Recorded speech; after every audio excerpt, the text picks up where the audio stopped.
Hello everyone and warmly welcome है दोस्तों आप सभी का आईएफएस की इस शानदार प्लेटफॉर्म के ऊपर। तो दोस्तों स्वीट पीजी 2024 की अगर हम बात करें तो बेहद ही बेहतरीन और लाजवाब सफ़र रहा है बच्चों का। उसी के साथ साथ आईएफएस के बच्चों ने आईएफएस की लेगेसी को जो है मेंटेन किया है और बहुत शानदार परफॉर्मेंस के साथ इस एग्ज़ाम्स में जो है क्वालिफिकेशन लाया है। तो यकीनन उनकी जर्नी जो है वो बहुत ही बेहतरीन और खूबसूरत रही होगी। तो हम उनसे मिल रहे हैं, जान रहे हैं उनकी जर्नी के बारे में, किस तरीके से उनकी पढ़ाई रही थी, प्रिपरेशन रही थी और भी सारी चीज़ों को हम जो है उनके साथ डिस्कस कर रहे हैं। तो ऐसे ही एक कैंडिडेट्स हमारे साथ जुड़ गए हैं, तो जानते हैं उनसे उनकी जर्नी को कि किस तरीके से उनका प्रिपरेशन रहा था, बाकी सारी चीज़ें रही थी। तो यकीनन जो है मुझे पूरा यकीन है कि आप लोगों जो है ये हेल्प करें। तो देखते हैं उनकी जर्नी को। तो हेलो, हेलो सर। थोड़ा अपने बारे में बताइए, हम इंट्रोड्यूस कीजिए। सर मेरा नाम भूमि है और मैं उत्तर प्रदेश के छोटे से जिले कुशीनगर से बिलोंग करती हूँ। मैंने अपनी यहाँ पे स्कूल की पढ़ाई यहीं से सेंट जोसेफ स्कूल पडरौना से की है। एंड मैंने अपना ग्रेजुएशन बीएससी बायोटेक्नोलॉजी में वनस्थली विद्यापीठ से किया है। ओके, तो आपने आपका ग्रेजुएशन जो है वो बनस्थली विद्यापीठ से किया है, राजस्थान से जो है। ओके, हम्म। और फिर आपका कितना स्कोर रहा है स्वीट पीजी में? सर मेरा लाइफ साइंस में 126 मार्क्स हैं एंड इन माइक्रोबायोलॉजी 118। ओके, तो बहुत ही बेहतरीन स्कोर रहा है आपका। मुझे ये बताइए कि पहले तो आपको कॉन्ग्रेचुलेशंस मेरे साइड से, पूरा एफएस फैमिली की तरफ से। अब मुझे ये बताइए कि आपकी प्रिपरेशन जर्नी कैसे रही थी, आपकी एजुकेशनल जर्नी कैसे रही थी? सर मैंने अपनी प्रिपरेशन सेकंड सेकंड सेमेस्टर में स्टार्ट कर दी थी। लेकिन वो कंप्लीट प्रिपरेशन नहीं थी। फाइनली जो प्रिपरेशन है मैंने थर्ड सेमेस्टर में अप्रोप्रिएट स्टार्ट की थी और मैंने सेल्फ स्टडी किया था। और बाकी जितनी भी मतलब जो ग्रेजुएशन का सिलेबस है वो बिल्कुल सिमिलर ही था हमारे सिलेबस से। तो मैंने अपने नोट्स रिवाइज किए थे, वहीं से पढ़ाई की थी। और आपके कुछ वीडियोस थे, मतलब वहाँ पे जो चलते थे वहां से पढ़ाई की थी। कुछ क्वेश्चन प्रैक्टिस होते थे, वहां से की थी। बहुत ही बेहतरीन। अब मुझे ये बताइए कि जैसे आपने बताया कि आप उत्तर प्रदेश के एक छोटे से ज़िले से और आपने आपका बीएससी जो है ग्रेजुएशन वाला वो किया है एक बनस्थली विद्यापीठ से, और वो एक बहुत प्रीमियम इंस्टीट्यूट या यूनिवर्सिटी हमें देखने को मिलती है। तो फिर कैसे सफ़र रहा आपका इस जर्नी का? तब जर्नी तो बहुत अच्छी थी।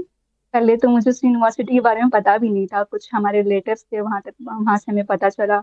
एंड फिर वहाँ पे मैंने अप्लाई किया था। एंड जो सीयूटी पीजी है उसके बारे में मुझे नहीं पता था, बिकॉज इतनी नॉलेज नहीं रखते थे हम लोग, इतने छोटे एरिया से बिलोंग करते हैं। सो मुझे जो इसके बारे इस एग्जाम के बारे में बहुत लेट पता चला था, जब मेरे रूममेट्स भी तैयारी कर रहे थे तो मुझे पता चला कि ये कोई एग्जाम भी होता है। एंड आफ्टर दैट धीरे धीरे यूट्यूब प्लेटफॉर्म से वहां से मुझे इस एग्जाम्स के बारे में इंफॉर्मेशन पता चली एंड फिर मैंने अपनी प्रिपरेशन स्टार्ट की। ओके, तो फिर आपने प्रिपरेशन को स्टार्ट किया आपके सेकंड सेमेस्टर के एग्ज़ाम में। तो मुझे ये यस बताइए सर। कि ओवरऑल प्रिपरेशन जर्नी कैसे रही आपकी, किस तरीके से पढ़ते थे, क्या चलता था आपका, कॉलेज को कैसे सर मैनेज मैं करते थे? सर मैं पहले अपनी कॉलेज अटेंड करती थी। मेरी जो कॉलेज क्लासेस होती थी वो 9 to 5 होती थी। उसके बाद मैं सेंट्रल लाइब्रेरी चली जाती थी अपनी तैयारी को करने के लिए। फिर मैं 5 to 8 क्लासेस वहाँ पे लाइब्रेरी में पढ़ाई करती थी अपने एग्जाम के लिए। एंड उसके बाद फिर मैं शाम को जो रात होती है 9 to 10, फिर मैं वहाँ क्वेश्चन प्रैक्टिस करती थी। ओके, तो फिर आप जो है क्वेश्चन प्रैक्टिस करते थे। तो बहुत ही बेहतरीन यस और सर। मेहनत वाला सफ़र रहा है आपका। तो मुझे यह बताइए कि जैसे आपने बोला कि आपने गैडबी के लिए भी प्रिपरेशन किया था, आपने स्वीट पीजी के लिए किया था, तो दोनों एग्जाम के लिए अलग अलग प्रिपरेशन किया था या एक साथ ही प्रिपेयर करते गए आप? नो सर, एक साथ ही प्रिपेयर करती थी मैं। बस वो की सिलेबस सिमिलर ही था, तो कोई इतना डिफिकल्टी नहीं आई प्रिपरेशन में। ओके, तो सिलेबस जो है वो सेम रहता था, तो इस वजह से जो है आपको लगता है कि कोई डिफिकल्टी नहीं आई इस एग्जाम्स के प्रिपरेशन में। अब मुझे ये बताइए कि एक तो इतना वास्ट सिलेबस हमें देखने को मिलता है, ऊपर से ज़्यादा जो भी सवाल आते हैं आपकी एग्ज़ाम लेवल के अकॉर्डिंग, तो वो ज़्यादा सारे सवाल जो है वो फैक्ट बेसिस के ऊपर होते हैं, ज़्यादा फैक्ट होते हैं। हम्म। तो किस तरीके से पढ़ाई करते थे फिर आप? तो मैं पहले टॉपिक पढ़ती थी एंड फिर मैं क्वेश्चन प्रैक्टिस करती थी उसकी। फिर अगर मुझसे क्वेश्चन नहीं हो पाते फिर मैं वापस जाकर उस टॉपिक को पढ़ती थी। एंड फिर भी अगर मुझसे नहीं हो पा रहा है क्वेश्चन तो मैं वीडियोस देखती थी ऑनलाइन। एंड फिर आफ्टर दैट फिर मैं क्वेश्चन प्रैक्टिस वापस करती गैडबी थी। का आपने क्वेश्चन प्रैक्टिस सीरीज देखा था, नॉकआउट वाला?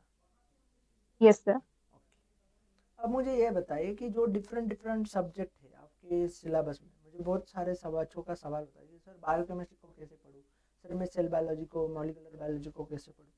तो आप बताइए कि आपका प्रिपरेशन स्ट्रैटेजी कैसे रही थी, मतलब किस तरीके से यूनिट्स को पढ़ते थे आप? तो मैं पहले तो अपना टॉपिक डिसाइड कर लेती कि मुझे आज क्या पढ़ना है, एंड फिर मैं उस टॉपिक को पढ़ती थी। फिर मैं उसके अकॉर्डिंग तैयारी करने के बाद से मैं फिर क्वेश्चन प्रैक्टिस करती थी। फिर मैं एनालाइज करती थी कि मुझसे कितने क्वेश्चंस हो रहे हैं। अगर अप्रोप्रिएट क्वेश्चंस होते थे तो फिर मैं नेक्स्ट टॉपिक को स्विच करती थी, अगर नहीं होते हैं तो मैं वापस जाके उस टॉपिक को वापस से पढ़ती थी एंड देन वापस क्वेश्चन प्रैक्टिस करती थी अपने आप को एनालाइज करने के लिए। तो आपने इस तरीके से जो है अपनी पढ़ाई को किया है। आपकी यस रिवीजन सर। की स्ट्रैटेजी क्या रही थी, क्योंकि आपने बहुत लंबे समय तक पढ़ा है इस एग्जाम्स के, सेकंड यस सेमेस्टर सर। से लेकर लास्ट सेमेस्टर तक पढ़ना जो है अपने आप को खुद को मतलब मोटिवेटेड रखना पड़ता है। वो तो खैर मैं आपसे बाद में पूछूंगा, बट आप ये बताइए कि आपकी रिवीजन की स्ट्रैटेजी क्या रहती थी? सर एक्चुअली मैं अपने सेमेस्टर एग्जाम्स के साथ ही पढ़ती थी, बिकॉज हमारे सिलेबस सेम था। तो मैं अपने सेमेस्टर पे भी फोकस करती थी एंड साथ ही साथ इस पे भी फोकस करती थी। तो दोनों एक साथ बैलेंस करना थोड़ा डिफिकल्ट था, बट हो जाता था। ओके, तो दोनों को जो है दोनों को मैनेज करना डिफिकल्ट था, बट हो जाता। अब मुझे ये बताइए कि इंटायर इस जर्नी में आपका मोटिवेशन क्या है बिहाइंड द प्रिपरेशन? तो मेरे पेरेंट्स एंड फ्रेंड्स थे। ओके, तो मेरे पेरेंट्स और फ्रेंड्स ने जो है आपको मोटिवेशन किया।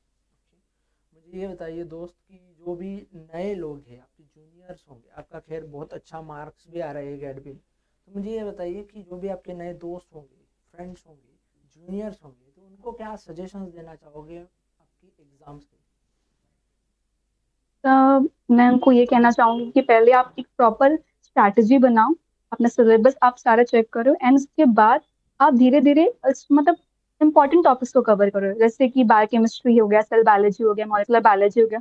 इन टॉपिक्स को पहले करो, बिकॉज ये फंडामेंटल्स होते हैं। अगर आपका ये टॉपिक्स पे कमांड आ जाता है तो सारा सिलेबस कंप्लीट करना बहुत ईजी है। ओके, तो इन सिलेबस इन सब्जेक्ट्स के ऊपर अगर आप कमांड करते हो तो आपके लिए जो है ये ईजी हो जाता है। Yes sir. ओके, बहुत बढ़िया। अब मुझे ये बताओ कि आगे का क्या प्लान है आपका, आगे का क्या सोच रहे हो आप? Sir C S R NET. Okay, तो आपको बहुत सारी शुभकामनाएं मेरी तरफ से, आईएफएस फैमिली की तरफ से। And okay sir. Thank you so much for sharing your experience and your journey with us. Thank you. Thank you so much sir.